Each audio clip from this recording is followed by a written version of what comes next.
welcome to another episode of the Unravel podcast. My name is Varshitaa. I'm in year 13 and I go to Dubai International Academy. And my name is Nishkka and I'm in grade 12 and I go to the Millennium School Dubai. So how's school going? School's, school. It's stressful, but, I'm enjoying every part of it because it's my senior year, so. Same. And what about your uni applications? Where you can apply to? So I'm applying to the UK only, and I'm applying through UCAT, so I'm not applying to Oxford or anything, but through UCAS to the main schools, main med schools. And what about you? Yeah, same. I'm applying to UCAS and probably through the non-UCAS unis as well, like Brunel and Buckingham. Me too, yeah. Okay, so when did you decide you wanted to become a doctor? I think for me, it's been kind of something I've been thinking about ever since ever since I was a child, because I've always really been interested in science. So I've always wanted to do something related to science. But I remember, my grandpa got really sick a couple years back. He had a stroke, and ever since then he's had dementia. So I think that and the whole way, the way that he was treated by first responders and by the people who took care of him in hospitals really kind of encouraged me to pursue this career, and really kind of engraved in my mind that this is what I want to do. Did you visit hospitals a lot during that time? He was in India at that time, so my parents, and it was during COVID as well, so my parents had to travel to India, so I couldn't visit him, which was, it didn't really feel good because I didn't know what was happening to him, but he lives with us now, and, he's much better, so, yeah. And what about you? For me, it was a show I watched in grade 8. I don't know if you've watched Alexa and Katie. She gets cancer, right? Yeah. So she gets cancer in her first year of high school. Yeah. And her brother decided that he wanted to become a doctor. He wanted to get into pre-med and stuff. And I realized that, wow, that's pretty noble. And so, from 8th grade, I've been okay, this is the career I want to get into. And, we researched about it. And first we were looking at India. And then eventually we decided that, it'll be UK for sure. Yeah. Well, okay. And then, so once you decided the UK, why did you decide that you were only going to apply, why did you decide that you were going to take the UCAT and not the BMAT or the other tests? So the BMAT is only for 8 unis right now, yeah? And UCAT is for 30 or 40 something. So I thought UCAT was definitely the first option because it covered so many unis. And if I did well on the UCAT, I would think about giving BMAT if I had time. Yeah. What about you? Well, I was thinking the same thing. And for me, King's College has always been kind of a goal of mine. Obviously, once I gave the UCAT, it was different when I came down to rounding universities down. But so for me, it was kind of the same reasoning. It was more of just kind of understanding that from the UCAT, you can apply to a lot more universities. And So when did you start preparing for the UCAT? I started 2 summers ago. So I started in the summer between year 11 and year 12, or grade 10 and grade 11. But that year I gave a trial exam. And I didn't really score that well because I didn't focus on it that much. But what really helped me was that I spent a lot of time learning the techniques and kind of learning how to answer the questions. So then this summer, I wrote my exam in August. So this summer I spent the whole time kind of preparing my time management and whatnot. What about you? Yeah, same. When I started, it was March of this year. So I think I had very less time, and I gave the diagnostic and I got a really low score. So I was really worried. But I think I crammed everything in 2 months, and I was happy, but I wish I had started earlier, because I would have had more time then. Yeah. I like that I started earlier, but also I think I could have spent that summer perhaps doing something else, maybe going to more doctor shadowing programs and whatnot. But I did really like the fact that I at least knew the techniques. So I think for anyone else, I would suggest that they do that, start 2 summers earlier and kind of prepare. I started learning the techniques in March and April. So I spent 1 month just learning about the UCAT. And then because then we had exams in school and stuff. So only once the vacation started, then I could fully focus on UCAT. And in those 2 months, I really did nothing else. I just sacrificed the whole summer. Yeah. And, all my friends are going out and stuff, and same. I just had to sit at home. I couldn't travel all my friends are. I remember my friend was in Greece and Italy, and I was just at home. So speaking of the UCAT, obviously there are a bunch of different sections. So what section for you was the most challenging? Most challenging in the start was abstract reasoning. I don't know why I found it I just couldn't find the pattern. It took so long. I just wouldn't get it. But I think with practice, it just came easy because, like, to be honest, how many patterns could they possibly Yeah, come up with? exactly. It has to repeat at some point, yeah? And, like, after doing, like, thousands of questions on Medify, I figured out, like, okay, this is what it is. Yeah. And there's, like, this one method, scans. I don't know if you... Yeah, like the mnemonic. yeah. So I think I just kept going through... That just kept going through in my head and eventually got easier. And I ended up scoring the highest in abstract reasoning. Honestly, I think abstract reasoning was the most challenging for me as well. But I did the same thing as you. I kind of looked at the mnemonics and kind of tried to figure it out as well. But also for me, VR, I found so difficult in the beginning, just because you have such long passages and you have such a little amount of time to actually read the passage and kind of be able to answer the question. And some of the questions, they trick you as well. So I would just get them wrong and it would be so frustrating. But I think what I did a lot of was practice reading in my free time, like at night before bed. And like, I kind of learned to use my finger as a guidance to like skim through the passages. I didn't do that in the actual exam, but as time went on, I kind of, reduced that and looked with my own eyes and tried to like skim through the passages and find the keywords, and I guess that helped. VR so boring, because it takes so long to read the passages. I just remember in the end, I just gave up. I just wouldn't do VR at all. Yeah. And I would practice everything else because I thought that, if I practice them, it's easier to score in the other sections. Yeah. Because like DM and QR is all math-based, most of them. And I think I regret it now because the VR section I actually scored like really low. Like I scored a 670 in VR and the rest of them were all above 800. So I think I should have focused on VR more. Like I should have calculated my reading speed and stuff like that. And I remember Arjit sir also told us that trick, like not a trick, like to like have a timer next to us when we're reading the passages and stuff. So like you're conscious of it. And yeah, I think I should have worked on VR more. I mean, I think what I noticed in general is like with all the sections, it was so important to look at the timer, because it's so easy to lose track of time. And I found that like, especially in QR, like at least on Medify or on the actual mock exams, I found QR to be the most challenging. Like I would never score past like a 700. But then on the actual test, I ended up scoring above 800, I think. And I think in general, the QR on the test, I think is easier than with like the practice we do. But it's all about kind of picking up the concepts really quickly, because I think they give you a lot of unnecessary information in QR that you don't actually have to read through, and a lot of the information you don't have to use at all. They just give it to you so that they try to trick you and make you read through it and stuff. Yeah. I think QR was like my best section because I'm good at math, so it came very naturally to me. And it's all stuff that we've learned in grade 10s, like you don't really have to revise it or anything. And the thing is, when I looked at the time, I would get more stressed. I would slow down, then I would just be conscious of like this time running. So eventually I just stopped looking at the time when I was practicing. I did like a lot of on-time practice first, and then when I did time practice, I didn't look at the time. Like I would look at it after like 5-6 questions to see where I'm at, but I wouldn't look at it during each question because then it just slows me down a lot. Oh no, yeah, definitely. I don't think you should do it that often as well, because as you said, like I feel that too, like it slowed me down a lot.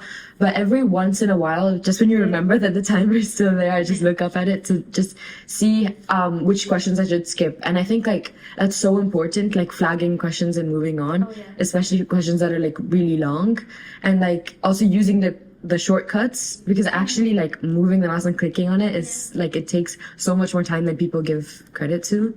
And what I did was like all the questions that I flagged and kind of skipped, if I couldn't answer them, I would come back to them at like the end of the test, like within 1 minute, and just click a random answer. The same option every time, because you're more likely to get the answers correct. That's true. Even for QR, the keypad, the calculator on the keypad is so much more helpful than actually clicking. Oh yeah, definitely. And I think QR went really well.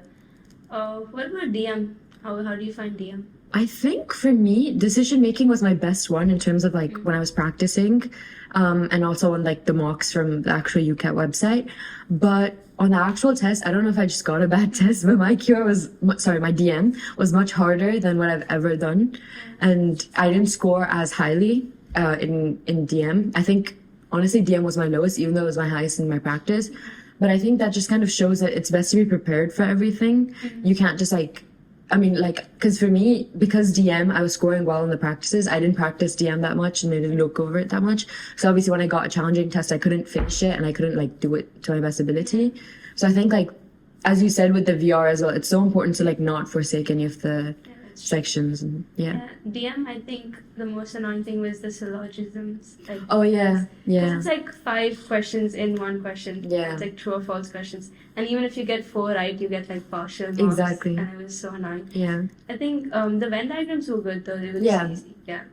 DM was fine. And it's not that time pressure because like there's like 1 minute for each question. Yeah, exactly. The only issues, as you said, the syllogisms, Yeah. because sometimes the wording of it would be so confusing and like it's designed to make you confused, but it's like really important to practice and kind of understand what kind of wording they use and what kind of language they use and what they really mean from these Because languages. it's like the first 8 questions or 9 questions of the DM as Yeah, well. yeah, So it's yeah. important like not to waste time and Yeah. you have the time for the rest of it. And you get 2 marks if you get all of them right as well. Yeah, So exactly. it's like And like towards the end is like probability questions that we've done in like so many times in school. exactly. So it's better to like focus on that. Yeah. So it's I think for me, I would always do. I remember there would be like syllogisms in the beginning, and then also in the middle there would be like the 5 yes or no analysis, options. yeah. Yeah, exactly. I would do everything but the syllogisms and the analysis, and I would do that at the end because I know the Venn diagrams they genuinely weren't that hard, and the probability as well is like grade 10 probability. So I would do everything that I know I can do first, and then come back to that later. But It's I like mean, the yeah. interpreting information is like so many graphs and stuff. Yeah, It's just a lot exactly. of information to go through in 1 minute. Yeah. But I think in decision making, because there's so many question types, I think it like really depends on the person. Like for me, Venn diagrams and probability was the easiest one, so I would do that more, as opposed to syllogisms, and I would kind of push that back, you know.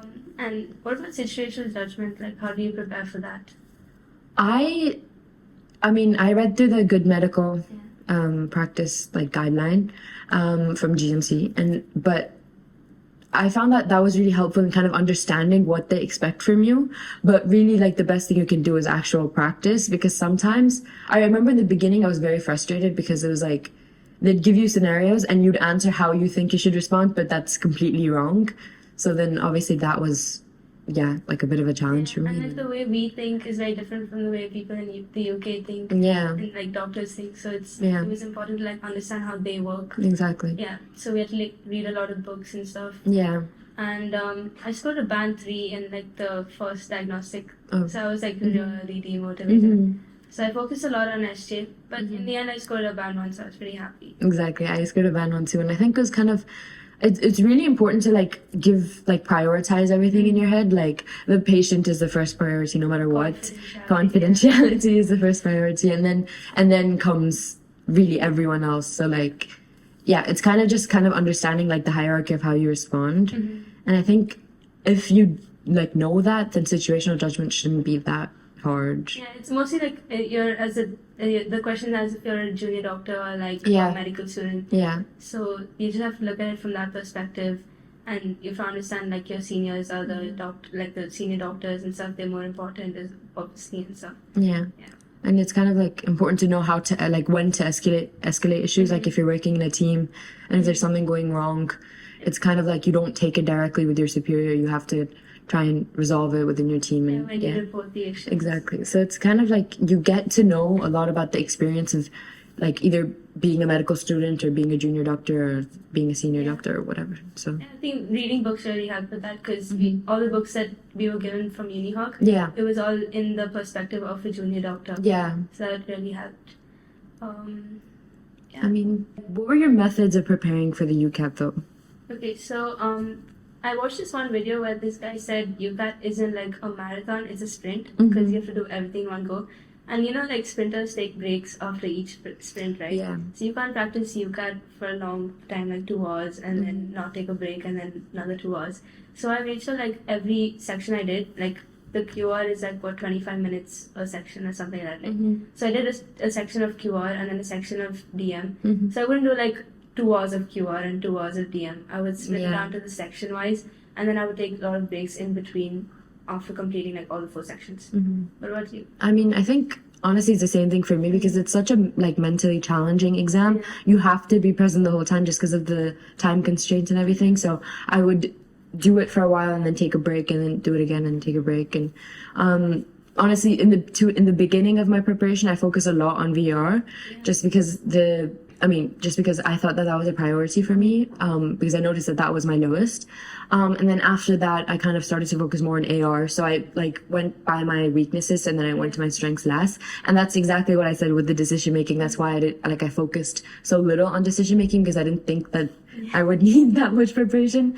But I guess I did. But yeah, I mean, and also I used Medify obviously a lot, and I used YouTube videos, and I used our teachers at UniHawk as well. Ajit sir and Vinod sir, they were both my teachers, and I would ask them every once in a while, every time we had a class, like, can you please help me with this? I don't understand how to do this, or can you please give me tips? And that was really helpful in kind of setting my pace, because I feel like it's a very challenging test, and for someone who's decided that they want to go into medicine, this could be discouraging for some people because it's so difficult.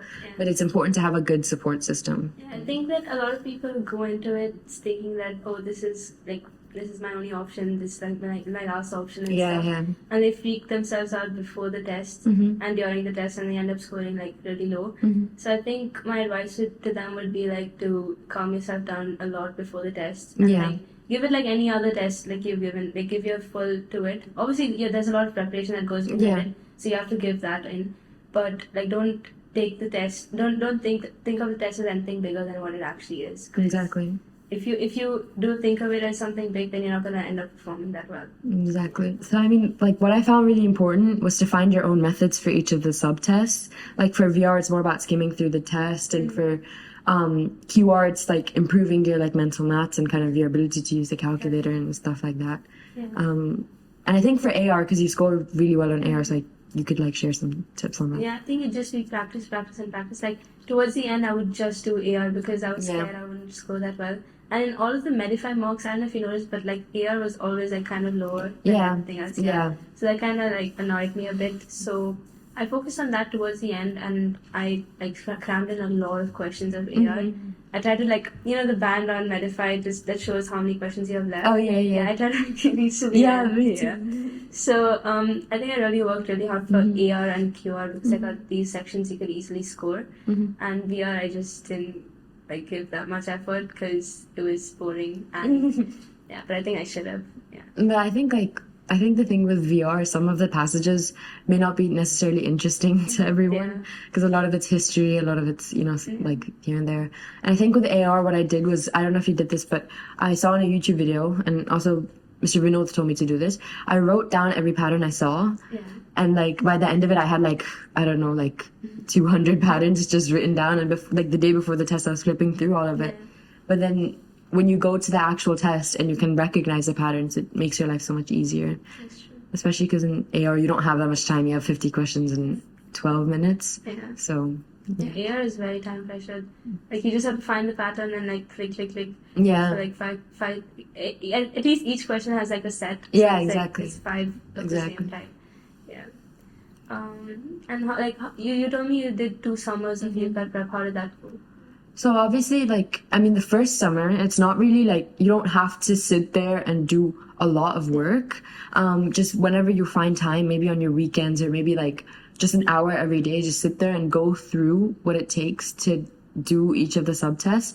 And I think that really helped me kind of understand how to answer the questions, because I know in like VR, sometimes they try to trick you, and like, well, in QR it was okay because QR, the math was okay, but in decision making, like learning how to do the syllogisms, like understanding everything was like, it was a pain. But so that's what I used that first summer for. And then the second summer I didn't have as many classes as well. So in the first summer I had lots of classes with Mr. Vinod and Mr. Ajit. But then in the second summer, my classes were once a week. And I would just join then and ask any of my doubts, and I would just sit there and practice every day. And I think that was really helpful for me, so that I can really like, I wasn't as stressed as I thought I would be before the test. Because for me, I don't perform that well under stress, and like if I put too much pressure on myself. So I wanted to take it a bit slower, and I wanted to take my own time. So yeah. I think that would have helped me too, because I just had like 4 months of preparation for UCAT. and by the end of summer I was doing like around 600 questions per day, and Yeah, it was yeah. like really draining. Yeah. So I think if I had learned the questions, like the types of questions before, I would have been much calmer during the summer, and maybe I would have had a chance to enjoy a bit too.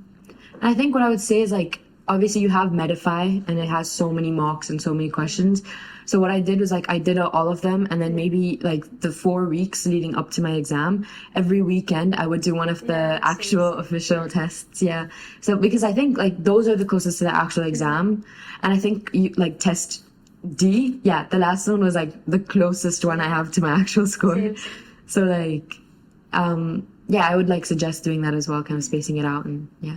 Do the official test D last, because Yeah. that's the closest. Even for me, my score that I actually got was the same as the score I got in the official test D, so I was pretty happy with that. Yeah. I hope you guys enjoy this interesting conversation between Varshitaa and I about our journey through giving the UCAT. And stay tuned to the space for more interesting episodes on the Unravel podcast. And please like and subscribe.